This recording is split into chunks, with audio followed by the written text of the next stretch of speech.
Hello, everyone. Welcome back to Sportstime HQ. I am your host, Fernando, and joining me today is the great Marcus Grant. Marcus, how are you doing today? I'm good, Fernando. It's nice to be here. Always appreciate getting invited places. Yeah, Marcus and I were talking before the show. We've got to meet each other for the first time at the Expos, and MG, let's hear your takes on the Expos. It's a great time, honestly. This was the first year I'd ever been. Really had I'd been for the Kings Classic a couple of times, and it was really cool. On the one hand, to kind of reconnect with some of those guys that I hadn't seen in some cases maybe in 3 years. So that was a lot of fun. But just to get to the Expo, to really meet a lot of people. I keep saying it was fun to put faces to Twitter handles, right? Like folks that I only knew from the internet, from Twitter, what have you, and to kind of get together and meet a lot of those people in person and kind of connect with some of those folks. It was a great time. And honestly, a huge shout out to Bob Long for having built this thing in a relatively short amount of time. I mean, really has just done a great job creating an actual event. I kept referring to it as fantasy football Coachella because that was sort of the best way I could describe it. But Bob has done an amazing job. I know he was working his butt off. I feel like the only time I saw him sit down that weekend was when he was drafting his team during the Kings Classic. He got to sit down for whatever it was, an hour and a half, Yeah. however long it took to draft.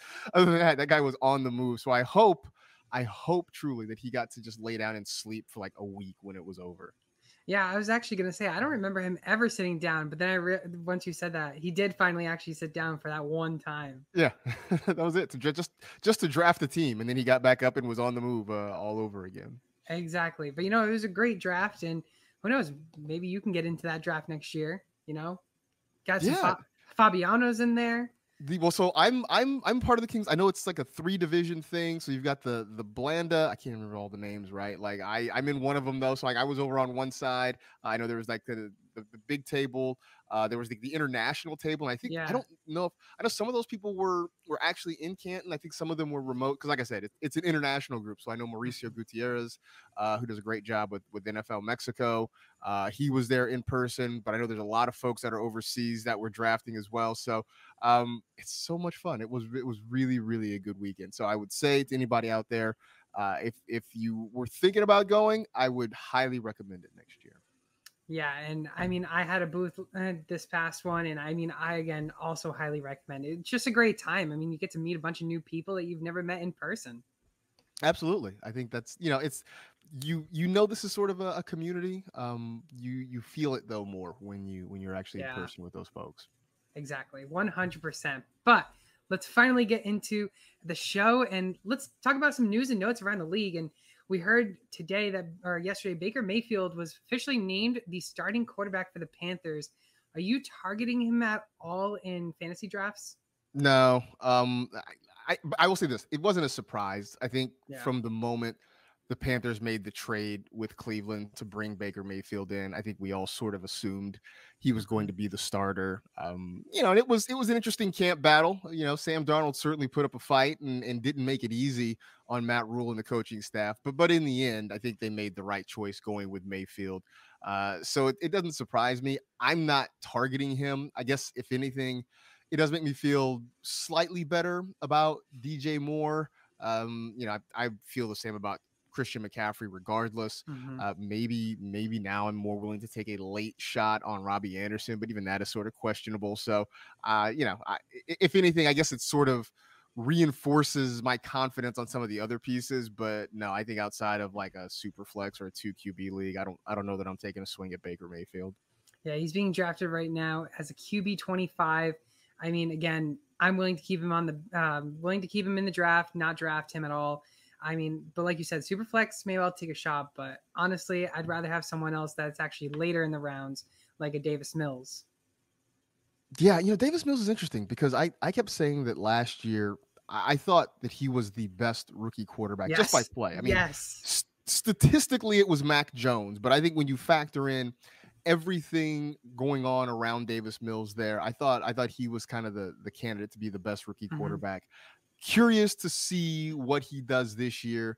It's a Texans team that is very much in rebuild mode, but having Brandon Cooks, Nico Collins, I think, is going to take a big step forward this year. I'm kind of curious to keep an eye on Davis Mills just to see if I see some progression from him, then I think I start to buy in. If I think he's sort of the same guy he was last year, then maybe it's another Daniel Jones situation in the making. Yeah, and I mean, we saw it last year. I mean, last year he had a little slow start, averaged about 10.14 points a game in his first 8 weeks. Then he had the bye, and the back end of the year, I mean, last 5 games, he averaged about 17.56 points. And if you put that all together, that was possibly like around a low end QB1. Right. And then if you average that out throughout the whole season, he finishes as a top 12 quarterback. Which is kind of a surprise, right? I mean, I don't think anybody expected that. I think there were 0 expectations for Davis Mills, just because there were 0 expectations for the Texans. But I'll say this: I still don't see anybody really drafting Davis Mills. I think people are sort of taking a wait and see attitude on him. But like I said, I was encouraged by what I saw from him last year. Yeah, I'm very high on him, and I'll continue to draft him. But let's get into the Seahawks battle. Who are you locking in as a starter for week number 1? Was that a pun with Drew Lock? It was a little bit. I really truly don't know. I don't know who wins this battle here, right? I mean, Drew Lock obviously missing last week after he tested positive for COVID. Geno Smith was predictably kind of just meh. There was nothing special about him. And so far, Pete Carroll has definitely not tipped his hand on where he wants to go, basically saying this battle is going to come down right to the end. So I honestly don't know. And I'll be honest with you, I don't know that it matters a whole lot to me. I'm not drafting either one of those guys, first of all. And I think in terms of their pass catchers, I think the result's pretty much the same. I mean, most of those targets are going to be to DK Metcalf and Tyler Lockett. They're still going to try to run the ball a whole lot. So, Rashad Penny's that guy as long as he's healthy, with Kenneth Walker right behind him. I feel like with Drew Lock and Geno Smith, they're fairly interchangeable. So, I guess if you just are entertained by it, you want the sport of it all, you can sort of watch that and see how it turns out. But I think for fantasy purposes, I don't know that it matters one way or another a whole lot. I honestly think it's going to be like a, who was it? Ryan Fitzpatrick and Jameis Winston type of season where it's just going to be one week after the other. Who is going to be named the starter for each of those weeks? I mean, could be, which honestly seems like the worst case scenario, right? Yeah. At least I feel like whoever it is, I would rather have it be that guy as long as it can be that guy. At least that way you get a rhythm, you get a feel for how that guy's playing and what have you. And I'm not saying you're wrong. It really could end up that way, but that just seems like a worst case scenario.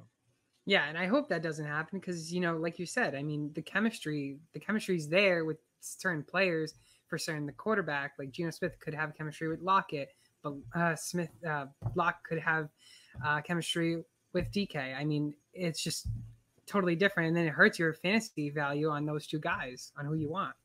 Yeah, absolutely. It's funny. At the beginning of draft season, I was drafting Tyler Lockett, and here's the thing: I'm not gonna say I love Tyler Lockett. I don't love the quarterback situation. I just felt like Lockett was falling too far in drafts, so I was drafting him. Lately, I've sort of stayed away from it because we get to those later rounds, and I'm finding other receivers that I like a little bit more. But I just, I wouldn't totally discount Lockett. I think he's still a really good football player, and like I said, I just think he and Metcalf are going to occupy most of the targets there. So at least, if nothing else, on volume alone, I think Lockett still has some value. Any value on Fant? Not really. Okay. Yeah, had he somehow stayed in Denver and gotten to play easily with Russell Wilson, it's huge on Noah Fant, but I don't know that there's enough to be excited about to support 3 pass catchers in that offense. Yeah, no, not with the QB play. Maybe next year if they draft a star quarterback, but right now, not at all. Next up for news and notes is Baltimore rookie tight end Isaiah Likely made the most of his opportunity back in last week's preseason game, had 8 receptions, 100 yards, and 1 touchdown. We obviously know Mark Andrews is there, so obviously he's not going to take that tight end 1 spot away from him. But we did lose Marquis Brown in the offseason. So is it likely that they're going to run 2 tight end offenses? offense? It's No certainly pun possible. intended. It is certainly likely, right, that they could do that there.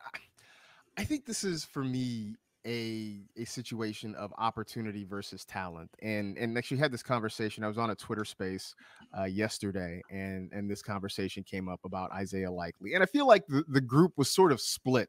Yeah. There were definitely people who liked him. I think the argument in favor of Isaiah Likely tends more towards dynasty leagues. I think if Yes. you're talking redraft leagues, it's hard to really make a case for him just because the second tight end on any team is really hard Mhm. to have that person be productive on a regular basis. I think it's even harder when he's on the team with the guy who was arguably the number one tight end in fantasy. And, Yep. look, we can sort of quibble as to whether it's Kelsey or whatever, Kyle Pitts, whomever. But Mark Andrews is a top 3 tight end.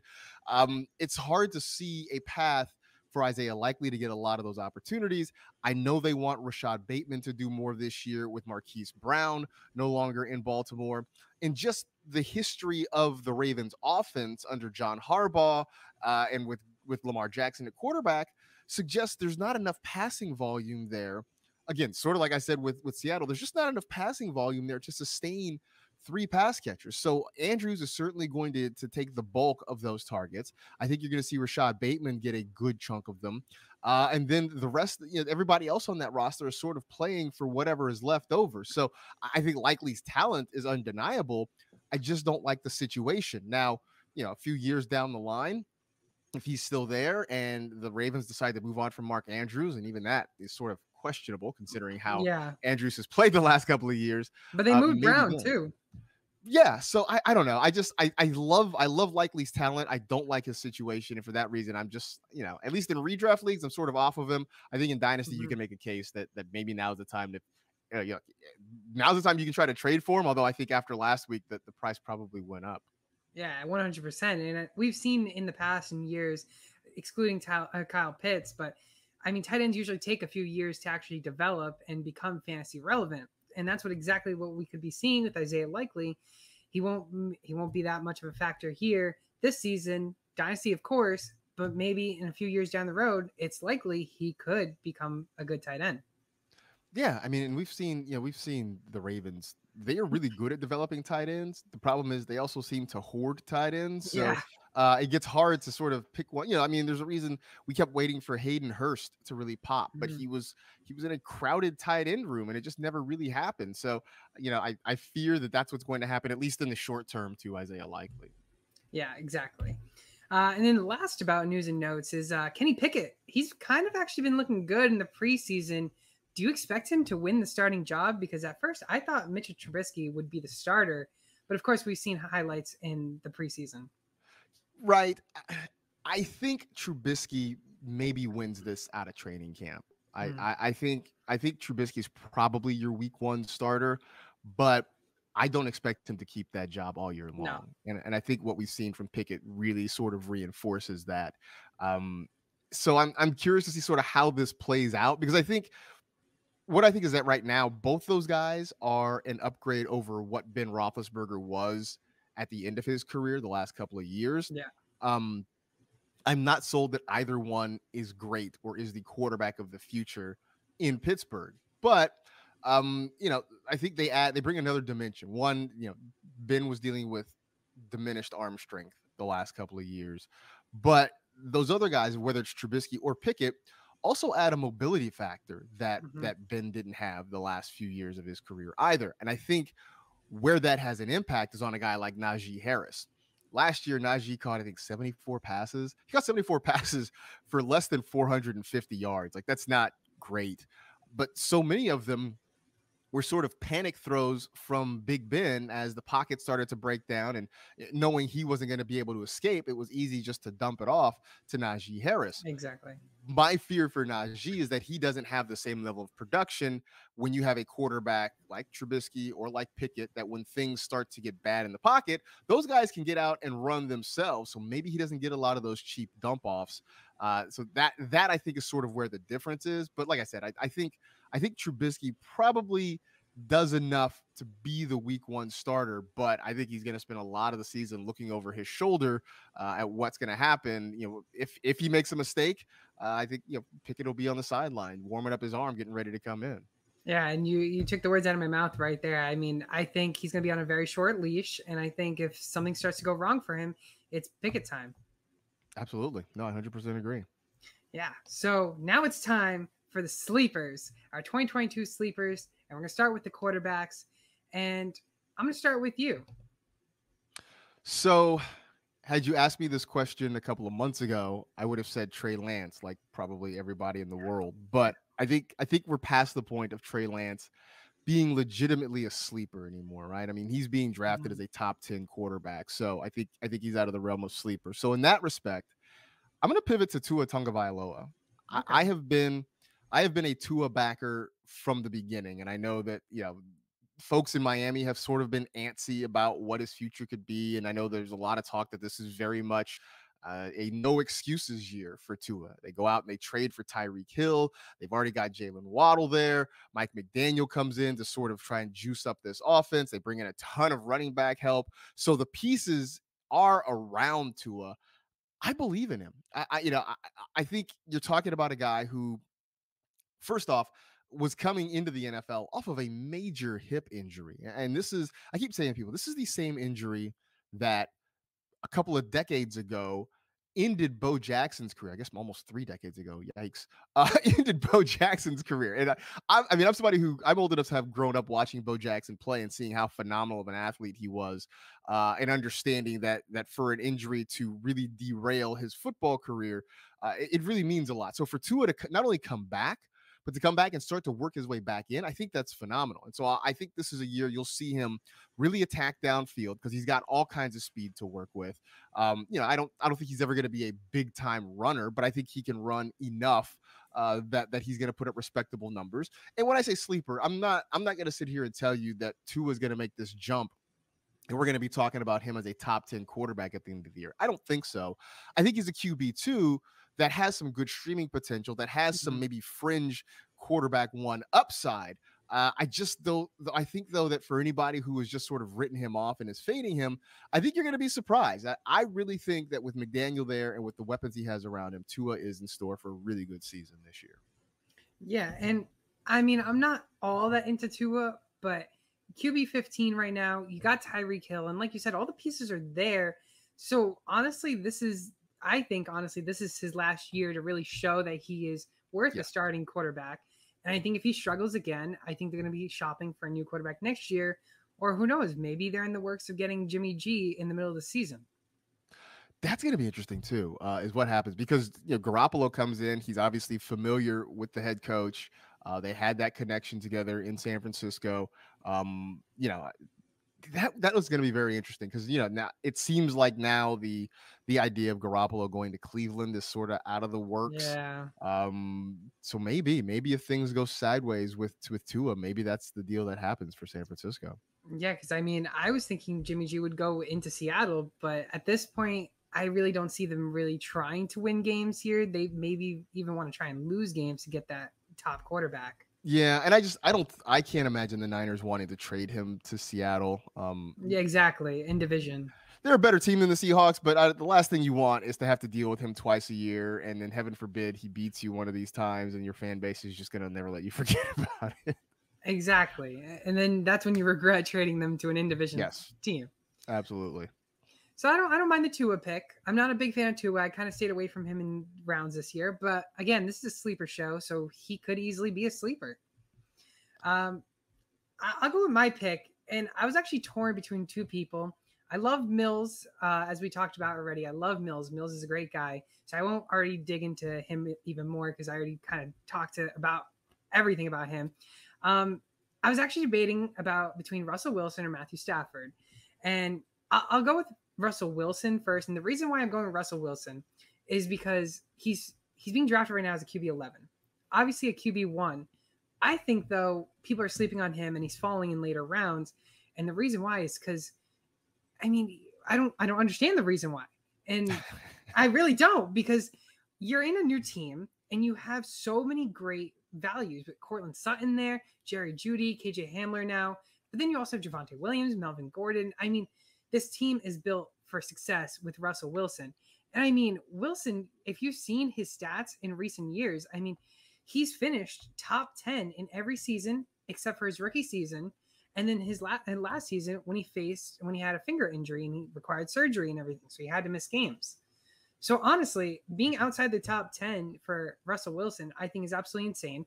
I think people should be drafting him a lot higher. And I think he finishes top 7, top 6. So I will give you the argument against Russell Wilson. I think at least the way I see it. And look, I love Russ this year. I also love Cortland Sutton. I for a while was on Albert O. We'll probably get to that a little bit later. But the argument against Russell Wilson, as I see it, is that he doesn't run the way he used to. And I think for a lot of people, when you're talking about drafting a quarterback that you expect to finish top 6, top 7, you want that rushing upside, right? I mean, that is why, that's why Josh Allen is at number 1. That's why we're still seeing Lamar Jackson and Kyler Murray and Jalen Hurts go high. That's why Trey Lance is so popular, because they will give you those rushing yards. And if you're not going to run, then you have to put up insane Aaron Rodgers, Tom Brady type efficient passing numbers, right? You've got to do the Aaron Rodgers thing where you throw for 40 touchdowns and like 5 interceptions. You've got to do the Tom Brady thing where you're throwing for 5,000 yards. And I'm, as much as I like Russ, I don't know that he's got a 5,000 yard season in him. I don't know that he's got a 45 touchdown season in him. So I think, he has that QB1 potential. I think he easily finishes as a QB1 this year. But I think the argument against him being a top 6 guy is just the rushing upside. But I think where he's coming off the board, the draft capital you're investing to get him is not crazy, right? You can still, I don't know how much people actually wait on quarterbacks anymore. I feel like that has sort of gone by the boards. Even when JJ Zack Ertz, who's at late round quarterback on Twitter, when JJ Zack Ertz is saying, "Hey man, you don't have to wait on quarterbacks anymore," I think that era has sort of passed. But if you tend to wait later, I guess, than normal, then Russell Wilson in like 7th, 8th, maybe 9th round, that feels pretty good. Very good. I mean, in 1 QB leagues, I know I just drafted 2 days ago in a 1 QB league, and we saw Josh Allen go in the 1st round. Whew. Insane. Absolutely insane. And I'm willing to wait on those quarterbacks, aka Russell Wilson, who's being drafted, like you said, around the 8th, 9th round. And I'm not willing to spend a high capital on a QB if I only need 1 quarterback to start. Right.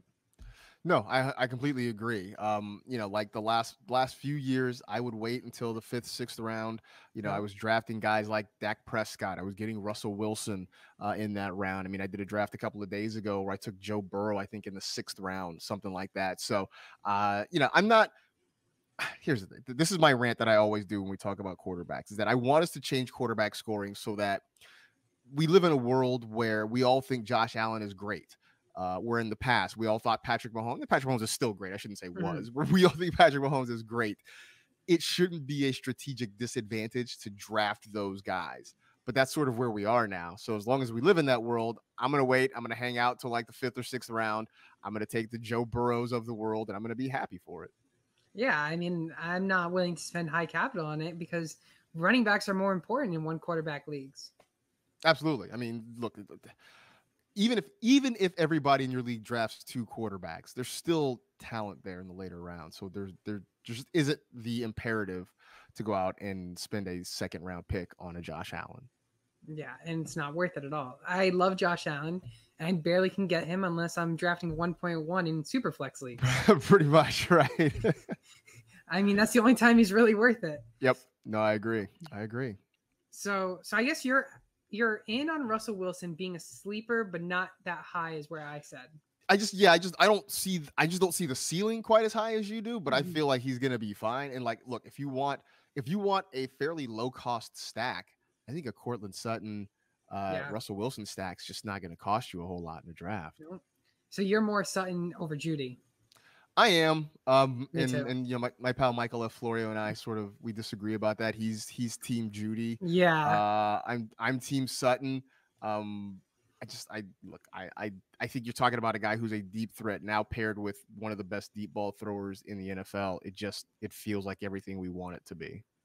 And I'm sure you guys have a bet going between who's actually going to come out. We don't yet. And maybe when I'm done here, maybe I'll text him and we'll set something up. Yeah, I'm going with Team Sutton as well.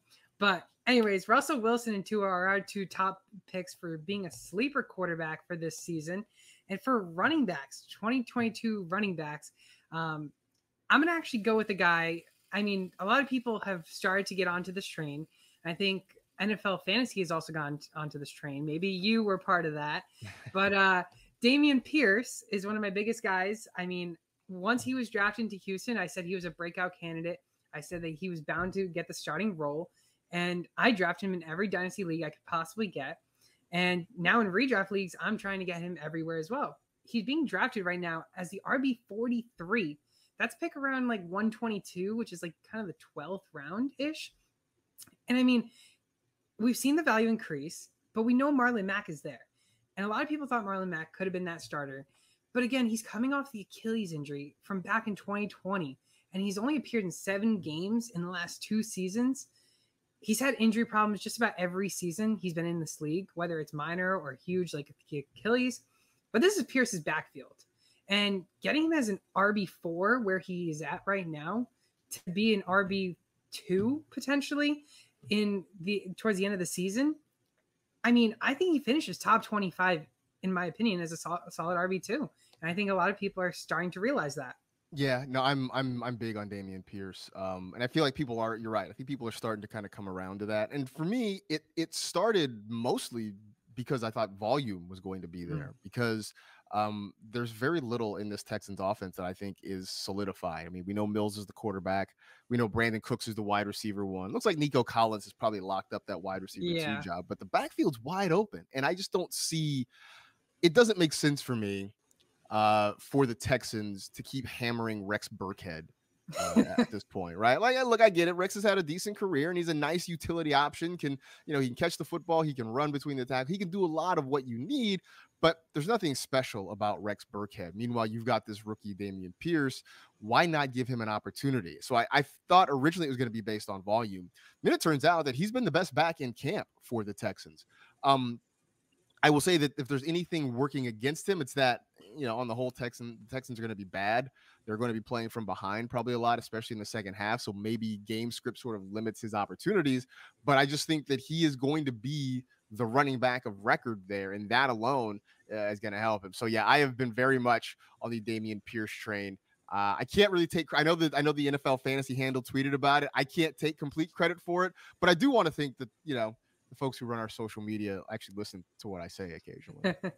Yeah, I mean, he's been a solid running back, like you said, in camp. I think last preseason game, he had, 6 rushes for 49 yards around that. And I mean, you saw Marlon Mack. I don't even think he had over 10 yards over his couple of rushing attempts. So yeah, I feel bad because Marlon Mack was having a good career, I think, in Indianapolis till the Achilles injury, and it's just fallen off since then. Yeah, and it's unfortunate because Achilles injuries are very hard for running backs to come back from. We've barely seen it. I mean, I don't know how in you are on Akers because I'm totally out on him. Yeah, I'm not totally out on him, but I do think I can't take him where people are drafting him. That's what I'm. Yeah, right. Because of where, sort of how he played in the playoffs last year was not great, and the fact that honestly, Sean McVay hasn't committed to him either. No. Every time McVay is asked about running backs, he always mentions Darrell Henderson, right? I mean, so I think both those guys, I think Akers is going too high, and I think because of that, Henderson's probably going too low. I think they should probably meet somewhere in the middle. So, like I said, I'm sort of out on Akers at ADP right now. Yeah, his ADP, I think people are just hyping him up too much, and they're just going to be shot down because of where he's going. Yeah, no, I agree. I totally agree. But yeah, Pierce is my guy, and I hope he really turns into a solid running back, and I hope they give him a chance, not like a James Robinson type of season. Right. Yeah, that was weird with James Robinson. Yeah. Yeah, well. Unfortunate. I don't think anyone's going to miss Urban Meyer. No, not at all. So I'll tell you this. My sleeper, with Pierce off the board, I'll pivot to AJ Dillon. So okay. I think I think everybody likes AJ Dillon. I don't think we like AJ Dillon enough. Mm-hmm. And I say that based on what's happened, the last few weeks, right? When you've got LaFleur basically saying, I've got two running backs who are both 1As in Aaron Jones and AJ Dillon. Then throw in the fact that I think it was a week ago, 2 weeks ago, maybe it was, Aaron Rodgers coming out and saying he thinks both of these guys can catch 50 passes. I think that's a big plus. I think you'll see Dillon get some goal line work. The other part of that is because, having Devontae Adams not there anymore really helps the running back situation in Green Bay. Because you go back and you think about how many times they got near the goal line, and it was pretty common to see Aaron Rodgers drop back and throw a quick slant to Devontae Adams. Yeah. I don't expect that to be the thing anymore, right? And I know he likes Alan Lazard. I know Romeo Doubs is the new hotness. But I think when they get down near the goal line now, I think you're going to see them try to run the football a little bit more. So I think that helps Aaron Jones. I think it definitely helps AJ Dillon. I totally get Aaron Jones as a early second round pick. That makes sense to me. AJ Dillon, I think right now, I think last I saw his ADP was somewhere in the 5th round. Like, I think you can bump that up at least a full round, maybe even a little bit more, because I think those guys are going to do a ton of work this year. Yeah, and you hit it right on the head. I mean, he's being drafted in the 5th round as the RB 25. Last year, he did finish RB 23, so he's going around where he finished last season. But again, with Adams gone, I mean, that just means, like you said, he should be bumped up at least another round because of how much volume this guy's going to get. And I'm a big Dillon fan. I'm a big Jones fan. I love the two running backs there. And I think it's going to be a 1-2 punch with both of them and a lot of pass catching work. I mean, we saw last season, AJ Dillon had 37 targets, and I expect those target share to consistently grow. With Adams' target share obviously gone, those targets are going to have to go to someone else. And I don't think it's all going to go to Lazard King or Dobbs. No, I completely agree with you. So like I said, when Aaron Rodgers says, hey, these guys can catch 50 passes, I mean, he's the one who's delivering the targets, right? Yeah. So I feel like we should sit up and pay attention to something like that. Yeah, not like training camp news, It's all exactly. Hype. It's all hype. So yeah, AJ Dillon, Damian Pierce are our two running backs. And then now let's go into our wide receivers. And Marcus, I'll send it back to you. So I feel like I'm on an island here. I shouldn't say that because there are other people who are behind me. I'm just surprised that Drake London isn't getting more love down in Atlanta. Look, we all love Kyle Pitts, right? Mm-hmm. We all know Kyle Pitts is going to get a ton of targets. We're talking about Kyle Pitts as, I think at worst, I think most people have him at tight end 3. Maybe you have him a little bit higher. I don't know, but we all think he's going to get targets. He can't be the only one. I think this is an offense that's going to run primarily through Pitts and through Drake London. And I know they've sort of put him in bubble wrap. That first preseason game, he caught a pass, he got tackled, he sort of tweaked his knee. They say it's not really serious, and they've kind of put him in bubble wrap since then.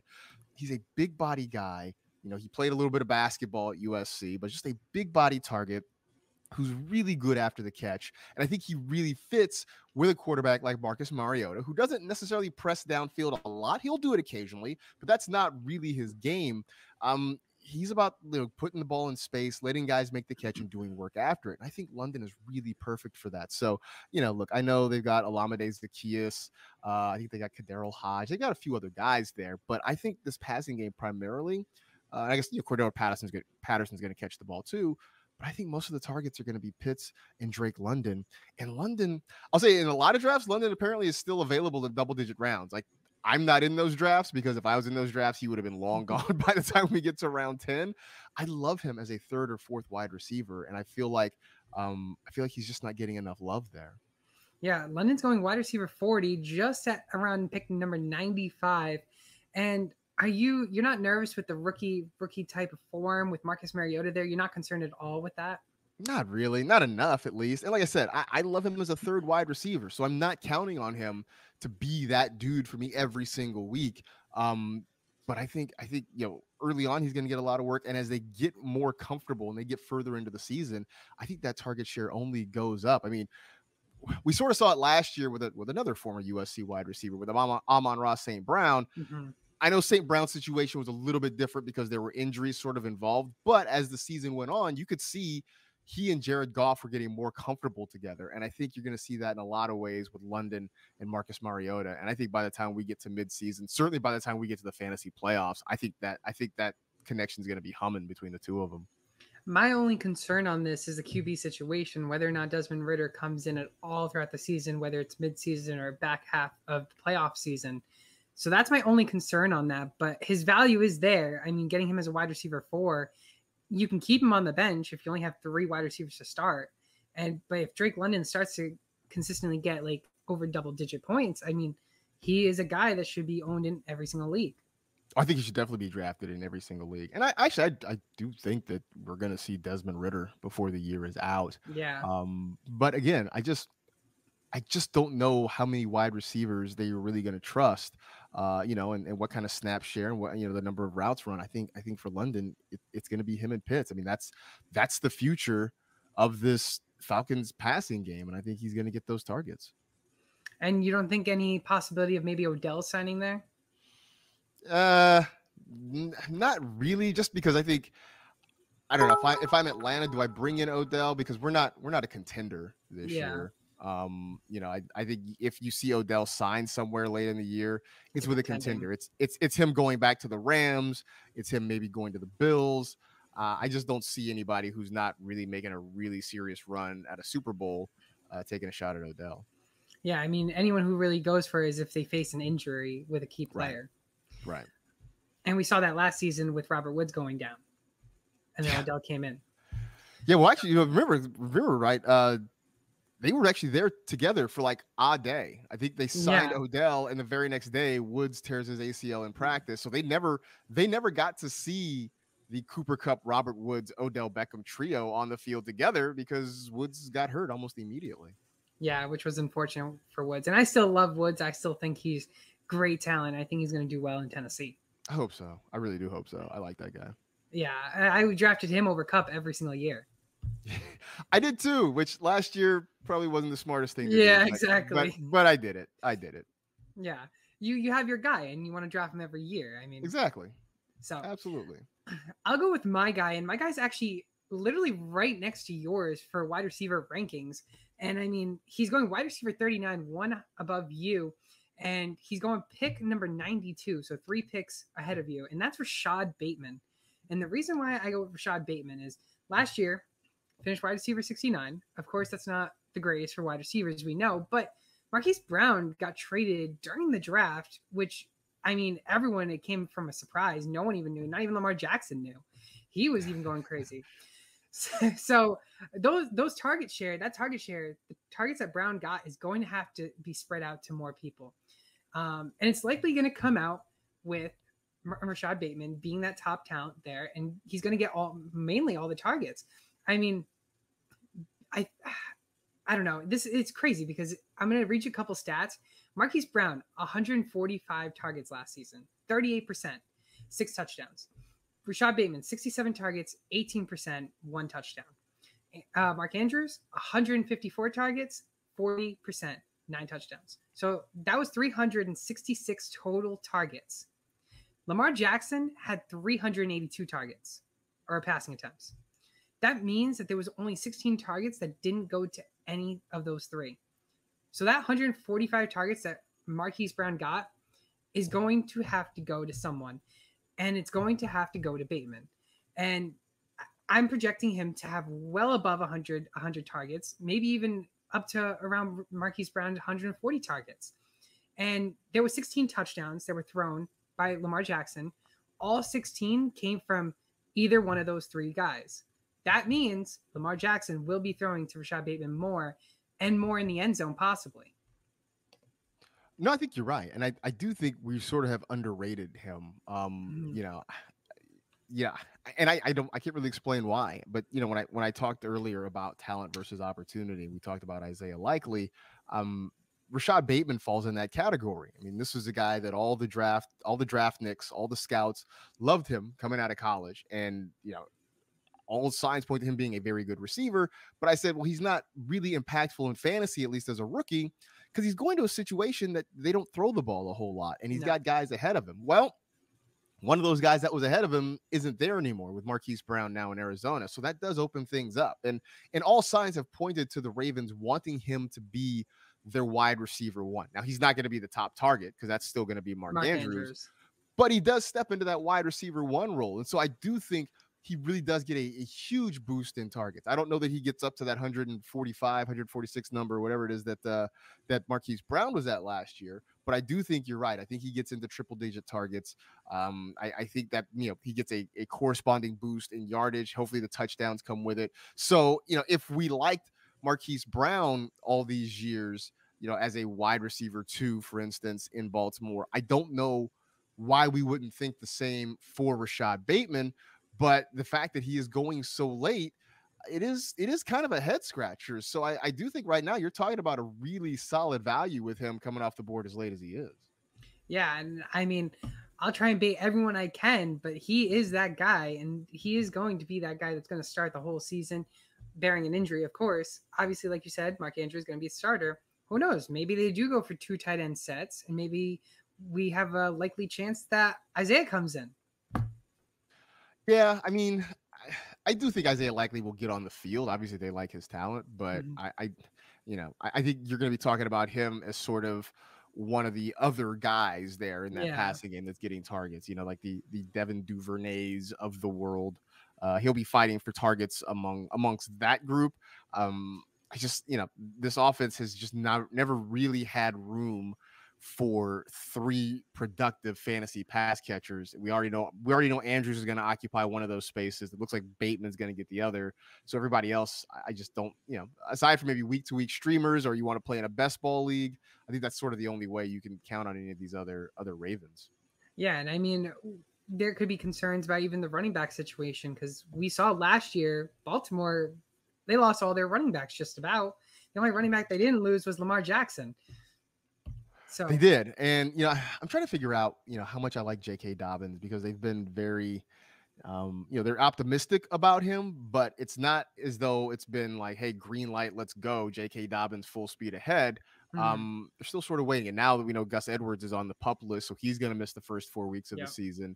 I want to be in on J.K. Dobbins. I've been very cautious about him so far. Yeah, I have not drafted. I actually drafted in one dynasty league. I drafted him, but that same season before he got his injury, I traded him away. So, so you missed that. So that worked out for you then. There you go. It worked out. I think I got. I think this is the season I managed to get like Jonathan Taylor, but again, I had to pay a lot for him. Of course. Yeah. So of course that is the case. But Drake London, Rashad Bateman, our 2 wide receiver sleepers. And now to our final one, probably the hardest position to really figure out, because it's either you got those top guys and then you got a bunch of randoms who they're great tight ends, but what are they going to do? It always flips out. We had that Robert Tonyan season. He's no longer in the picture. Oh. Gotta love Tonyan. I mean, he won a couple leagues for me at least. But my top guy, and he's valued as a tight end 1, obviously. I mean, and he's getting drafted right now as a tight end 6. And the reason why I'm picking him as my sleeper is because he finished last season as a tight end 3. I don't know if you know this yet, Marcus, but this is Dalton Schultz. I mean, people are sleeping on him and what he did last season. In 2020, he finished as a tight end 12. Last season, he finished as a tight end 3. I would have probably faded more from him if Amari Cooper was there. But Amari Cooper's gone.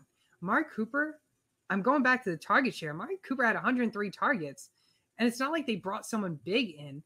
They have CD, Dalton Schultz, Michael Gallup is going to miss some time, and then Justin Tolbert, Tolbert is going to be there, but he's a rookie, so he's going to eat into that. But Dalton Schultz is going to still consistently be that top 5 category of a tight end, and I honestly rank Kyle Pitts under Dalton Schultz. I think Dalton Schultz is tight end 3 this season, and I think Kyle Pitts right around the same time. But Kyle Pitts finishes as a tight end 4. Wow, I'm sorry, I'm blown away. Like, that's spicy. I know people sort of like Dalton Schultz, but I feel like for the most part, everybody has the same guys in the top 5. Now, maybe you shuffle them around, but it's in some order. It's Kelsey, Andrews, Pitts, Kittle, and Waller. and then it's sort of everybody else fighting. So to hear that shocks me. I think Schultz is in for a good season. I think, because especially early in the years, they're trying to figure everything out. We know CD Lamb is going to get plenty of targets. He's going to have a huge season. They're still waiting for Michael Gallup to get healthy. They do have, as you mentioned, Tolbert is there. But in the meantime, I guess we should factor in Tony Pollard, because if you listen to fantasy Twitter, Tony Pollard's going to be in the Ring of Honor in Dallas like by the end of the year or something. But Schultz is going to get plenty of opportunity. So I don't think we can discount him. I'm not ready to put him ahead of Kyle Pitts yet. My heart's not quite ready for that yet, but I do think good things are coming. So along those lines, then if we're big upping tight ends that aren't getting enough love, let me start with this. I was a big Albert Okwuegbunam fan, and I still think he has some deep sleeper potential. I don't love that he was playing in the fourth quarter of a preseason game last week. That seems like bad news to me. But a guy that I don't think is getting enough love. I mean, you talk about Dalton Schultz not getting enough love. Zack Ertz. Yes. I don't understand why we're not more excited about Zack Ertz when we see what he did last year. After the trade from Philadelphia, stepped up and played really, really well for Arizona. Coming into this year, like I know Marquis Brown is there, but they don't have DeAndre Hopkins for the first 6 weeks of the season. And Ertz offers a really nice, safe target for Kyler Murray when things start to get crazy and start to break down a little bit. And look, I know Kyler and Marquise Brown, they've got that connection from Oklahoma together, that they were college friends. But I still think Zack Ertz is going to play a huge role in this offense. I've got him as a tight end 6. I wouldn't be surprised if he bumps one of these other guys out of the top 5 and finishes there. But you're getting him way, way late right now. He's being drafted, kind of barely as a top 10 tight end, and I don't understand it. So I have spent most of the summer sort of preaching the gospel of Zack Ertz, and I just think he's going to have another really good, really solid season. And if you miss out on the top 5 guys, if you decide to wait on tight ends and miss on the top 5 guys, I think Ertz is an excellent, excellent option. Yeah, he's being drafted. A couple weeks ago, we did a show and I mentioned Zack Ertz, and he was being drafted at that point. I think he still is as a tight end 9. And I mean, if you look at it, D-Hop, of course, suspended 6 weeks, so he's still going to get that share. And I think once D-Hop gets back, I still think Zack Ertz is going to still be in the conversation. Absolutely.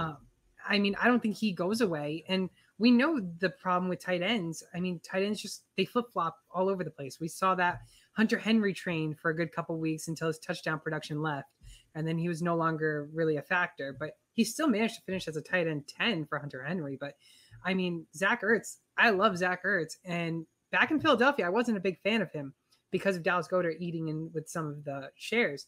But now that he's got no competition, I mean, this is Zack Ertz's team. Besides the wide receivers, obviously, Marquise Brown's going to get there, and D-Hop's going to eat in too. But touchdown-wise, I think Zack Ertz gets more touchdowns. I think Zack Ertz gets more touchdowns too. Yeah, like I said, I think he's going to be fine there. I mean, this is an offense that's going to throw the ball quite a bit. I mean, I know they like to run it with James Conner. They're still going to throw the ball a lot, so there's plenty of target share there. And even when Nuke comes back, Ertz, I feel like at worst, he might be the number 2 target. I think Nuke is the number 1 target. I think, and I think it's going to be Ertz and Marquise Brown battling for who gets the second most targets in that offense. It's going to be mainly whoever gets open. Yeah, absolutely. I think you're right. Yeah. I mean, I big Zack Ertz guy now. Big Zack Ertz guy. Especially in first 6 weeks. I mean, he's going to blow up and he's going to have outstanding games. Yeah. No, I completely agree. And then maybe it's a situation where you take Ertz and then after the first 6 weeks, you see if you can trade him to somebody. Not that he's going to be bad, but that, the target share obviously comes down once D-Hop is back. So maybe you let him eat, you let him get fat, and then you ship him off to somebody else. Exactly. 100%. And to finish my side of Dalton Schultz, because I know you said mine was a little spicy. Waller last year finished as a tight end 17 because of the fact that he faced injuries. But now with Hunter Renfrow and Devontae Adams there, I think Waller starts to kind of slide down a little bit because it's not like Adams and Carr never knew each other. They were teammates in college. So I think Waller slides down the list a little bit, maybe coming in as tight end 7 or 8. And Kittle, I've never been in on Kittle, but I know he does finish great. I think he's a great tight end. Does he get injured? Does he happen to get more injuries coming to him? I'm not a believer in Trey Lance. I don't know who. Are you a Trey Lance believer? I am a Trey Lance believer in fantasy. And I say this as a 49ers fan. Like, I feel like asking him to take over a team that was, knocking on the door of the Super Bowl, I feel like that's a lot. But I think you can get. I think Trey Lance this year can be what Jalen Hurts was last year. That was pretty good. So I do believe in Trey Lance, at least from a fantasy perspective. I'll be out on him. His value's too high. He's being drafted as a QB1. I'm out. Yeah, I wanted to be able to draft him like I drafted Hurts last year. Last year I was able to draft Hurts as kind of a number 2 quarterback, and it was kind of great. That hasn't been the case because everybody loves Trey Lance. So if you're drafting him, you have to draft him as a top 10 quarterback. Otherwise, you're not going to get him. Exactly, 100%. So Zack Ertz and Dalton Schultz are our 2 tight ends. And before we end our show today, Marcus, let's tell us a little bit what you're doing, what's coming up, where can people check you out? Yeah, absolutely. Well, you can always find my stuff on Twitter at Marcus G, MarCasG. It's there on the screen if you're watching. And we're doing the Fantasy Football Podcast a couple times a week, Mondays and Wednesdays. You can find that anywhere you find podcasts. And starting on Monday, August 29th, NFL Fantasy Live is back on the air. We are at 6 p.m. Eastern. Every day except Thursday. Thursdays we are at 5 p.m. because TNF and that whole thing there. But you can find us on NFL Network each and every day. So it'll be me, Michael F. Florio, Adam Rank, Kimmy Check, Cynthia Freeland, Patrick Claybon. The whole crew is back. I suspect the hype train will come back as well. So be sure to check us out. Absolutely amazing. And for anyone who doesn't use Underdog Fantasy, make sure to go on to Underdog Fantasy. Make sure to use code SportsTimeHQ. They'll match your first deposit of up to $100. Once again, my name is Fernando, and I was your host for Sportstime HQ. Joining with us today is the great Marcus Grant. Make sure to follow him all over social media at Marcus G, MarCasG.